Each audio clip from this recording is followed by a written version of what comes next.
Bismillahirrahmanirrahim. Assalamualaikum warahmatullahi wabarakatuh. Selamat pagi anak-anak. Apa kabar kalian hari ini? Alhamdulillah semuanya baik ya. Nah, sebelum memulai pembelajaran kita hari ini, alangkah baiknya kita membaca doa terlebih dahulu ya. Berdoa dimulai. Berdoa selesai. Alhamdulillah, semoga dengan membaca doa sebelum belajar, pembelajaran kita hari ini berjalan dengan lancar. Nah, sebelum masuk kepada materi kali ini, Ibu akan mengecek kehadiran kalian terlebih dahulu ya.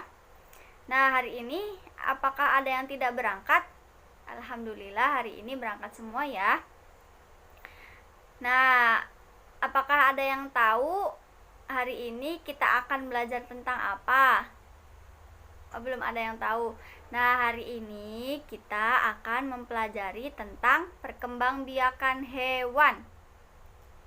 Nah, langsung saja pada penjelasan Ibu kali ini, kalian simak baik-baik ya. Nah, bismillahirrahmanirrahim. Ada dua cara perkembangbiakan hewan. Yang pertama yaitu ada generatif seksual dan yang kedua vegetatif atau aseksual. Perkembangbiakan generatif.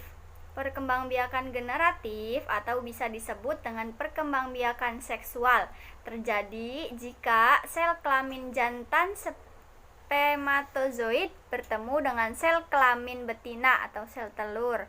Perkembangbiakan generatif terbagi menjadi 3 jenis, yaitu yang pertama ada ovipar, yang kedua vivipar, dan yang ketiga atau yang terakhir yaitu ovovivipar. Nah, Ibu akan menjelaskan yang pertama dulu ya, yaitu ovipar atau bertelur. Ovipar merupakan cara perkembangbiakan yang biasanya dilakukan oleh unggas dan reptil. Setelah terjadi pembuahan, embrio yang dihasilkan akan tumbuh dan berkembang di dalam cangkang telur. Embrio tersebut mendapatkan nutrisi dan cadangan makanan dari dalam telur. Beberapa ciri-ciri hewan ovipar yaitu tidak memiliki kelenjar susu dan tidak memiliki daun telinga.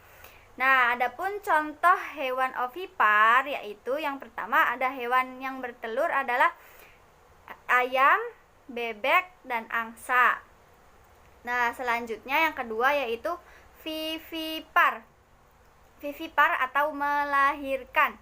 Vivipar merupakan perkembangbiakan yang dilakukan dengan cara melahirkan.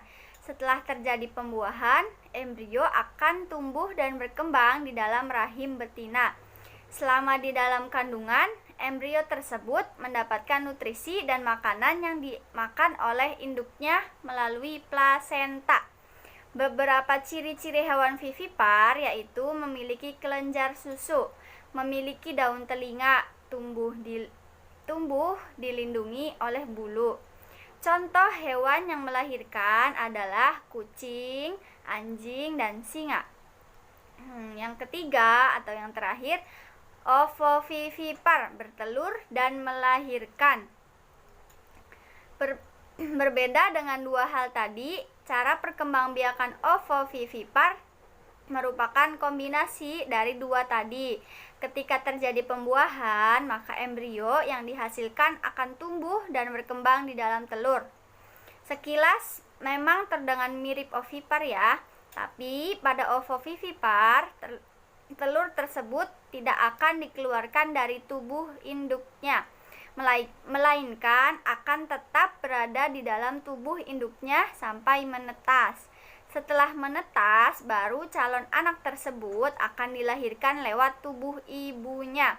Jumlah hewan yang berkembang biak dengan cara ovovivipar ini tidak sebanyak ovipar dan vivipar.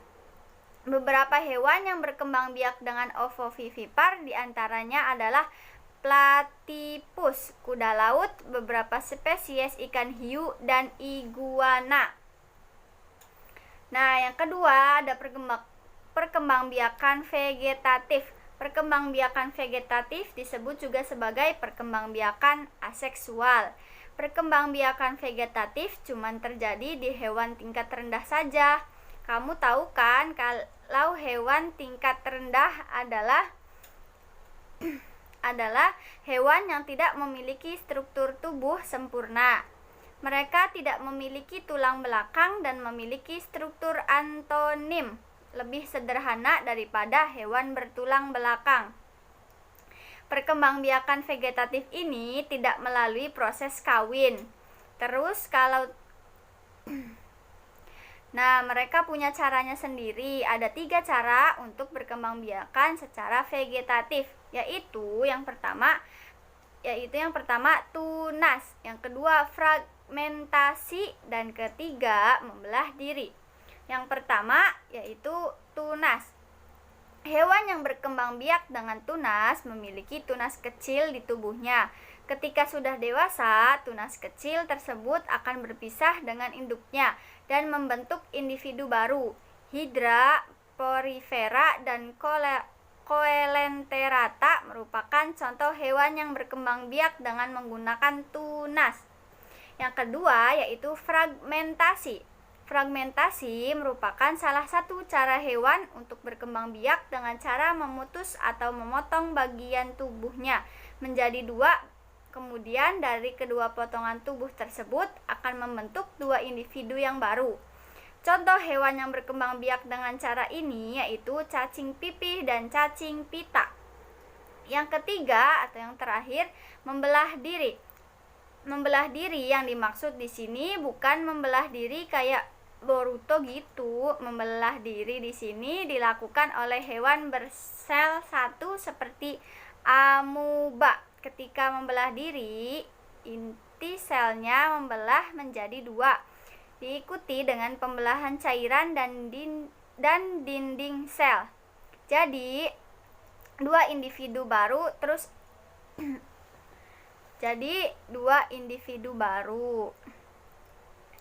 dari potongan induknya akan tumbuh anggota tubuh yang baru. Kalau membelah diri setelah induknya membelah 2 akan langsung menjadi individu yang lengkap. Amuba membelah diri. Nah, sekarang perkembangbiakan hewan gak cuma dengan cara bertelur atau melahirkan, tetapi ada juga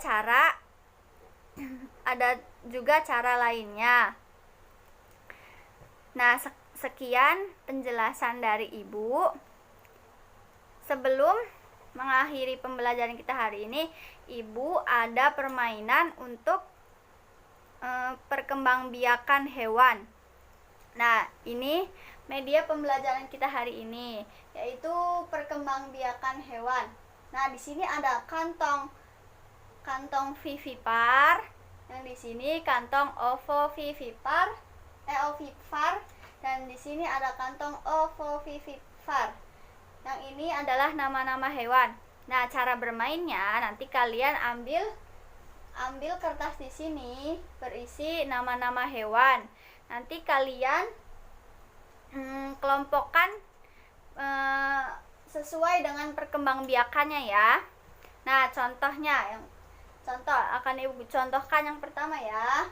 Di sini ada namanya sapi, hewan sapi. Nah, hewan sapi ini berkembang biak dengan cara vivipar, ovovivipar atau ovovivipar.